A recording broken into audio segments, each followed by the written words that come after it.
Sir 2024 elections గురించి తీసుకుంటే cinema industry ప్రభావం ఎలా ఉంది సార్ ఈ ఎలక్షన్స్ పైన? సినిమా ఇండస్ట్రీ ప్రభావం అనేది ఈ మనం ఆల్రెడీ ఎలక్షన్స్ అయిపోయినాయి నిన్న. అవును. 2024కి ముందు సినిమా ఇండస్ట్రీకి ఏం జరిగింది, ఎంత డిస్కషన్ అయింది? ఎందుకంటే టికెట్ రేట్ల విషయంలో కరోనా టైంలో పెద్ద డిస్కషన్ అయింది. టికెట్ రేట్లు అనేది నాకు తెలిసి పెద్ద డిస్కషన్ అయింది. ఇండస్ట్రీకి ఏపీ గవర్నమెంట్, అప్పుడున్న ఏపీ గవర్నమెంటు ఒక విలన్ లాగా ప్రొజెక్ట్ అయిందనమాట. ఎందుకంటే పెద్ద హీరోలు అందరూ కూడా వెళ్ళి అక్కడ ఉన్న సీఎం పొజిషన్లో ఉన్న వ్యక్తి దగ్గరికి వెళ్ళిపోయి వీళ్ళంతా టికెట్లకు సంబంధించిన రేట్లు పెంచండి, లేకపోతే మాకు గిట్టుబాటు అవ్వదు, ఇండస్ట్రీ నాశనం అయిపోతుంది, ఇండస్ట్రీలో కూడా మీరు ఆలోచిస్తున్నారు ఓకే పేద ప్రజల గురించి సినిమా ఎంటర్టైన్మెంట్ అందివ్వాలని, బట్ ఇండస్ట్రీలో కూడా ఉన్నటువంటి పేదవాళ్ళ పరిస్థితి ఏంటి, ఇండస్ట్రీ పైన ఆధారపడి ఎంతమంది బతుకుతున్నారు? దాదాపు వాళ్ళు క్లెయిమ్ చేసింది దాదాపు 50,000 మంది ఇండస్ట్రీకి సంబంధించిన కార్మికులు బతుకుతున్నారు. అలానే ఇండస్ట్రీ పైన ఆధారపడినటువంటి ఎగ్జిబిటర్ సెక్టర్, థియేటర్లు కానీ, థియేటర్లో పనిచేస్తున్నట్టు ఒక థియేటర్లో ఎంతమంది పనిచేస్తున్నారు అని క్యాలిక్యులేషన్ తీసుకుంటే దాదాపు 1,20,000 మంది ఎగ్జిబిటర్ సెక్టర్ త్రూఅవుట్ ఏపీ తెలంగాణలో. సో వీళ్ళంతా అన్యాయం అయిపోతారు, మీరు కాస్త కనికరించండి అని చెప్పేసి ఒక రకంగా బెగ్ చేసుకున్న టైప్లో మాట్లాడారని చెప్పేసి ప్రొజెక్ట్ అయింది బయటికి. ఈ నేపథ్యంలోనే ఎలక్షన్స్లో సినిమా వాళ్ళు ఏం చేస్తున్నారు అన్నది ఒక కాన్సన్ట్రేషన్ పెరిగింది, క్యూరియాసిటీ అయితే పెరిగింది ఎలక్షన్స్లో. అది కాకుండా ఎలక్షన్స్లో సినిమా ఇండస్ట్రీకి సంబంధించినటువంటి ప్రముఖులు కొంతమంది పార్టిసిపేట్ చేయలేదు. ప్రజారాజ్యం నుంచి పవన్ కళ్యాణ్ ఉన్నారు, ఇప్పుడు హిందూపూర్ నుంచి బాలకృష్ణ గారు పోటీ చేశారు, థర్డ్ టైం ఇది పోటీ అయినా. గతంలో 2 సార్లు పోటీ చేశారు, ఆయన గెలిచారు, థర్డ్ టైం ఇప్పుడు. ఇట్లా కొంతమంది సినిమా వాళ్ళు డైరెక్ట్గా ఎలక్షన్స్లో వాళ్ళు ఇన్వాల్వ్ అయి ఉన్నారు. కొంతమంది ఏంటి, వాళ్ళకి నచ్చినటువంటి వ్యక్తులకు కానీ పార్టీలు కానీ క్యాంపెయినింగ్ చేస్తూ వాళ్ళు క్షేత్రస్థాయిలో తిరుగుతున్నారు. ఇప్పుడు పిఠాపురం చూసుకుంటే పవన్ కళ్యాణ్ గారికి మద్దతు ఇస్తూ చాలామంది తిరుగుతున్నారు. పృథ్వీ దగ్గర నుంచి కూడా ఇప్పుడు చాలామంది పిఠాపురంలో జబర్దస్త్ ఆర్టిస్టుల దగ్గర నుంచి కూడా చిన్న పెద్ద ఆర్టిస్టులు, లేకపోతే వాళ్ళ కొరియోగ్రాఫర్లు, జానీ మాస్టర్ కానీ, లేకపోతే చాలామంది ఇట్లా చాలామంది పిఠాపురానికి సంబంధించిన వ్యక్తులు కూడా ప్రచారం చేశారు. ఇటువైపు కూటమిలో టీడీపీకి సంబంధించి నారా రోహిత్, రఘు కార్మంచ వీళ్ళు తిరగడం జరిగింది, సప్తగిరి కొన్ని ఏరియాలో చేయటం జరిగింది. అలానే హీరో నిఖిల్ వాళ్ళ మామ టీడీపీకి తరపున పోటీ చేస్తున్నాడు కాబట్టి వాళ్ళ నిఖిల్ తిరగటం జరిగింది. ఇలా సినిమా వాళ్ళు అనేది ఎలక్షన్ సంబంధించి ఎలక్షన్ 1 మంత్ కూడా వాళ్ళ షూటింగ్లన్నీ పక్కన పెట్టేసుకొని వాళ్ళకి నచ్చిన పార్టీకి సంబంధించి ఎక్కువ క్యాంపెయినింగ్ జరిగింది. అయితే గతంలో మీకు 2019 ఎలక్షన్లో ఎలక్షన్ టైంలో కనిపించినటువంటి వ్యక్తులు వైసీపీ తరఫున ఇప్పుడు కాస్త వాళ్ళు అయితే సైలెంట్ అయిపోయారు. ఆలీ ఎక్కడ కనపడలేదు. ఎలక్షన్స్ ఎప్పుడైతే ఇది వచ్చిందో, నోటిఫికేషన్ వచ్చిన దగ్గర నుంచి కూడా ఆలీ ఎక్కడ కనపడలేదు, పలానా వాళ్ళకి ఓటేయండి ఎక్కడ ప్రచారం చేసిన దాఖలాలు అయితే మనం వీడియోలు కానీ ఫోటోలు కానీ చూడలేదు. ఇంకోటి పోస్టర్ ఒకడు యాక్టివ్గా ఉన్నాడు, ప్రెస్ మీట్లు పెడుతున్నాడు, క్యాంపెయినింగ్కి వెళ్ళలేదు, జస్ట్ ప్రెస్ మీట్లు పెడుతున్నాడు, అతను వర్షన్లో అతను మాట్లాడుకుంటున్నాడు, వెళ్ళిపోతున్నాడు. సినిమాకి సంబంధించి ఒక శ్యామల అనే ఆవిడ 2 నియోజకవర్గం 3 నియోజకవర్గాల్లో క్యాంపెయినింగ్ చేసింది. బట్ అటు చూసుకుంటే ఈసారి శ్యామల పైన అయితే ఒక మినీ యుద్ధమే ప్రకటించారు కొంతమంది.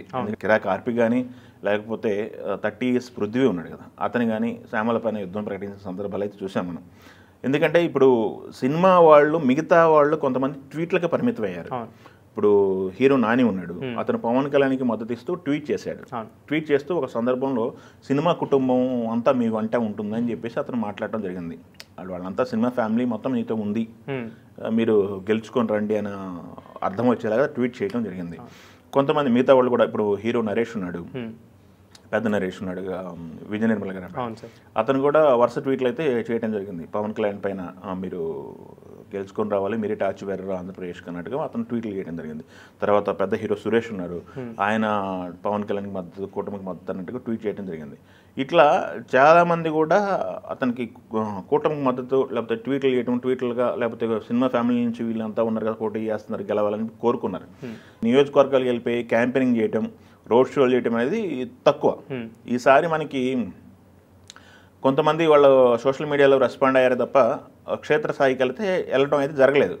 బట్ క్షేత్రస్థాయికి వెళ్ళిన వాళ్ళు కొంతమంది క్యాంపెయినింగ్ చేయడం జరిగింది. ఇప్పుడు ప్రభాస్ ఫ్యామిలీ నుంచి చూసుకుంటే మనం, ప్రభాస్ పెద్దమ్మ ఆవిడ వెళ్ళిపోయి కన్నా క్యాంపెయినింగ్ చేసింది, నరసాపురంలో కానీ క్యాంపెయినింగ్ చేసింది ఆమె క్యాంపెయినింగ్ చేసింది. ఆమె వీడియో బయటికి రిలీజ్ చేసింది జరిగింది. కారులో ఆమె వస్తుంటే మీడియా వాళ్ళు అనే సందర్భంలో కూటమికి మద్దతు అయితే ఆవిడ ఆల్మోస్ట్ పవన్ కళ్యాణ్ గారు గెలుస్తున్నారని కూడా చెప్పారు. అవును, పిఠాపురంలో గెలుస్తున్నారు పవన్ కళ్యాణ్ గారు, అలానే కూటమి గవర్నమెంట్ ఫామ్ చేస్తుందన్న లెవెల్లో తను అభిప్రాయం చెప్పడం జరిగింది. ఎందుకంటే కృష్ణరాజు గారు గతంలో బీజేపీ తరఫున ఆయన పోటీ చేశారు, బీజేపీ తరఫున ఎంపీగా ఉన్నారు, మినిస్టర్గా చేశారు.